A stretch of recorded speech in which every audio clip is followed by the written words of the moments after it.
Hello, ಎಲ್ಲರಿಗೂ ನಮಸ್ಕಾರ. ಈಗ ವಯಸ್ಸಾಗ್ತಾ ಸ್ವಲ್ಪ ಮರು ಶುರುವಾಗುತ್ತೆ. ಅದು ಒಂದು ಸ್ವಲ್ಪ ಜ್ಞಾಪಕ ಶಕ್ತಿ ಇರಬೇಕು ಅಂದರೆ ನಾನು ಮಾಡೋ ಕೆಲಸ ಸ್ವಲ್ಪ ಹೇಳ್ತೀನಿ ನೋಡಿ. ಇವತ್ತಿನ ದಿನಪತ್ರಿಕೆ ತಗೊಂಡು ಅದರಲ್ಲಿ ಪದಬಂಧ ನೋಡಿ. ಮೈನಾ ಹಕ್ಕಿಯನ್ನು ಹೀಗೂ ಕರೆಯೋರು ನೋಡಿ. ಗೊರವಾಂಕ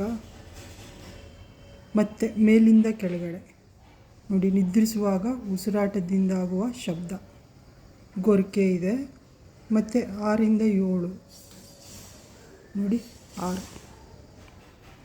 ಮಣ್ಣು ಕಲಿಸಿದ ನೀರು, ಇಲ್ಲಿ ಕೆಸರು ನೋಡಿ. ಇದು ಯಾವುದಾದ್ರೂ ಒಂದು ಸ್ವಲ್ಪ ಗೊತ್ತಾಗಿಲ್ಲ ಅಂದರೆ ಸ್ವಲ್ಪ ಯೋಚನೆ ಮಾಡೋಣ, ಆವಾಗ ಸಿಗುತ್ತೆ ನೋಡಿ. ಇಲ್ಲಿ ಅರ್ಚನೆ ಮಾಡುತ್ತಿರುವ ಪೂಜಾರಿ, ಅರ್ಚಕ ಬರೆಯೋಣ.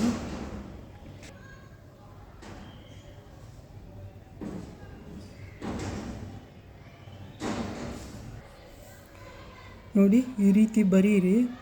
ಇದು ಸ್ವಲ್ಪ ಗೊತ್ತಾಗಿಲ್ಲ ಅಂದರೆ ಸ್ವಲ್ಪ ಯೋಚನೆ ಮಾಡ್ಬೋದು. ಯೋಚನೆ ಮಾಡಿದಾಗ ಸಿಗುತ್ತೆ ಉತ್ತರ. ಮತ್ತು ನಾಳೆ ದಿನಪತ್ರಿಕೆಯಲ್ಲಿ ಇದು ಸರಿನಾ ತಪ್ಪಾ ಅಂತ ಕರೆಕ್ಟ್ ಮಾಡ್ಕೋಬೋದು. ಇದೇ ದಿನ ಮಾಡ್ತಿದ್ರೆ ಒಂಥರ ಸ್ವಲ್ಪ ಟೈಮ್ ಪಾಸು ಆಗುತ್ತೆ, ನಮಗೆ ಜ್ಞಾಪಕ ಶಕ್ತಿನೂ ಆಗುತ್ತೆ.